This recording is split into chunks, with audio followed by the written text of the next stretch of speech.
Hi, everyone. This is Will. Thank you very much for stopping by. I appreciate it.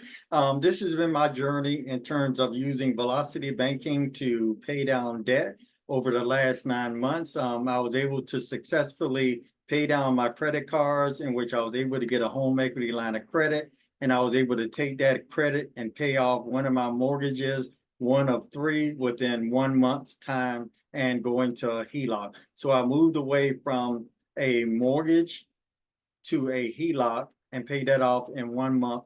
And that was how I was able to pay off one of my mortgages. I have two more mortgages remaining. All right, so today I just wanted to let you know where I was at and just get any recommendations or any suggestions in general. So at the present time, the home equity line of credit that I have started out at 50,500 in April. That is my main operating account, and I'm getting that term from other velocity banking. So rather than be going in and out of the 3 to 4 checking accounts I have, I've now concentrated all my resources to the best of my ability inside of this HELOC. I used to have a savings account. No longer. I empty that out. Emergency fund, empty that out. So right now, if I need emergency funds, I just turn to one of the credit cards that I need. If I need to get cash, then I just go and get a cash advance from the bank, from one of those in general. So now, as of today, since April, I've gone in and out of the HELOC. The HELOC as of today stands at $49,121 dollars. Now, I've been able to go from 12 credit cards to now I'm down to 3 credit cards in general. And this is the current balance on those 3 credit cards, $11,760.18.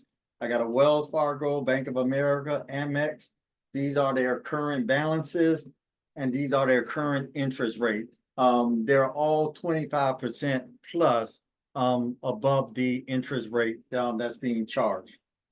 Now, my monthly dollars that are coming in that I have flowing that I can put inside of the HELOC, bring down the principal over those 30, 31 days, how many days to decrease the interest is $5,423. So throughout the month, at some point, $5,423 goes into the account. My salary or wages for my W-2 job includes about $3,047. As I noted, it's been a decrease in my previous videos. And that also leaves me $2,075 of dollars that can flow inside of the HELOC. So it goes in and comes back out, but it's hitting the average daily balance and some of the cash flow between my expenses and what I bring in lives on the HELOC. So the chargeable expenses that I can charge onto a credit card without using convenience checks or cash advance are about $2,410. Now, when I'm able to run them through my HELOC, as I noted before, I'm only getting 5 checks at a time. And then once the servicer sees that I've used those credit cards, then they send me the checks, they send me another. So this is the 5 checks that I think it's 5. Let me check again now. So it's normally 5 checks that they send at a time. So I got to be very careful how I'm using them and juggling them until I can get another HELOC that's a little bit more flexible. So I got 1, 2, 3, 4, 5. Yeah, they sent me 5 checks. So I need to go ahead and write off these 5 checks in order for them to send me another 5 checks, which could take upwards of 2 weeks, if not longer. So one of the questions that I'm posing to all of you, so this is my strategy. I'm down from 12 to 3 credit cards.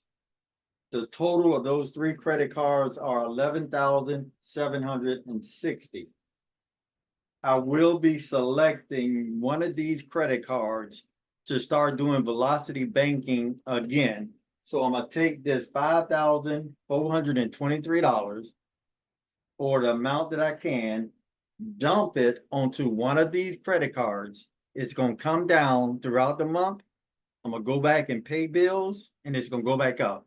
And I'm gonna just rinse and repeat like I did before.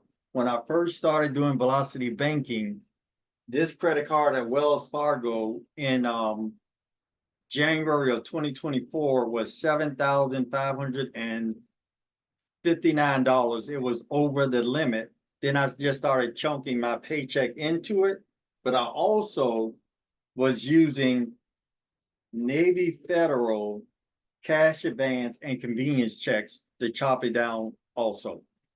So 2 strategies that I can do. One is just do the velocity banking against each one of these at a time, one at a time, pay it down, go to the next, pay it down, go to the next. Or I can go to Navy Federal, which is at 0 right now as a balance, but I can pull off 1860. If I pull off 1860 for convenience checks or cash advance, then it's going to be 18% or 92 cents per day. Now, this 18% is the same rate as my credit card. So it's no difference. And I think Navy Federal switched from doing a monthly calculations to daily calculations. So fundamentally now it's the same. And this 18% is lower than any of the credit cards I have by at least 9 to 10 percentage points. So that could be a strategy that I can use. Now I'm trying to raise my score to get another increase with the Navy Federal because I think maybe my use of cash advance in the background may have an impact.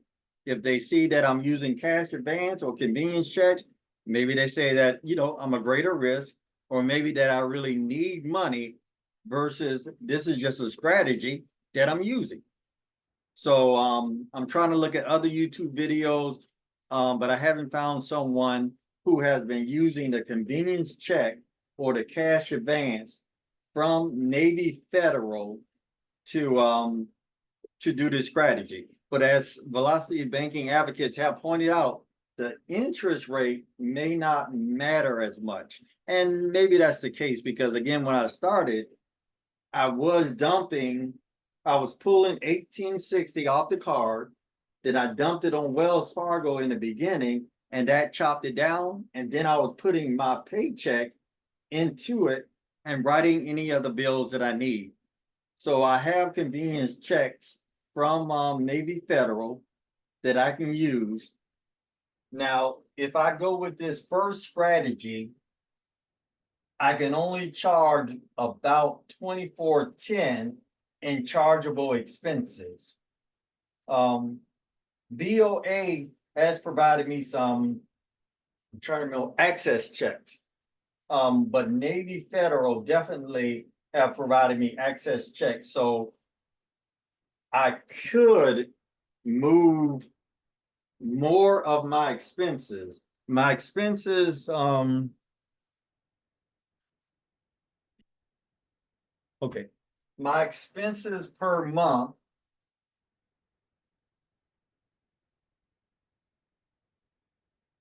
are about $4,500. Now that $4,500 includes 2 mortgages, one at 760, another at 780, and it also includes about $1,500 in rent in the apartment that I'm staying in, plus utilities, and also 1 student loan at about $374. So if I'm unable to do that with these credit cards Because with BOA, I think my cash advance is only 1,000, but Navy Federal is 1860. And if I just leave the Navy Federal at 0, try to build up my credit, my score, maybe I can get a higher credit card with Navy Federal. So maybe it'd be worth the wait not to touch it and use that strategy, although it can reduce this much quicker. So that's where I'm at. I am not a certified planner, public accountant, or an attorney. I'm a political economist.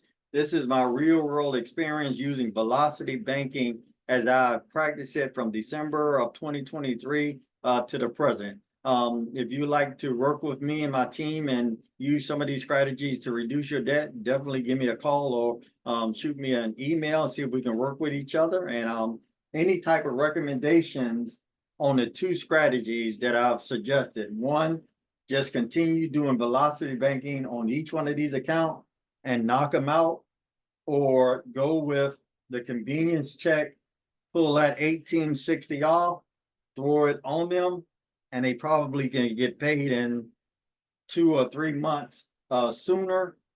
But Navy Federal may not raise my limit and give me a higher credit card. All right. Well, thank you very much for stopping by. Please hit the like, subscribe button, and any recommendations that you have, shoot them my way and put them in the email. Please hit the like button. Have a great day, everybody. Bye-bye.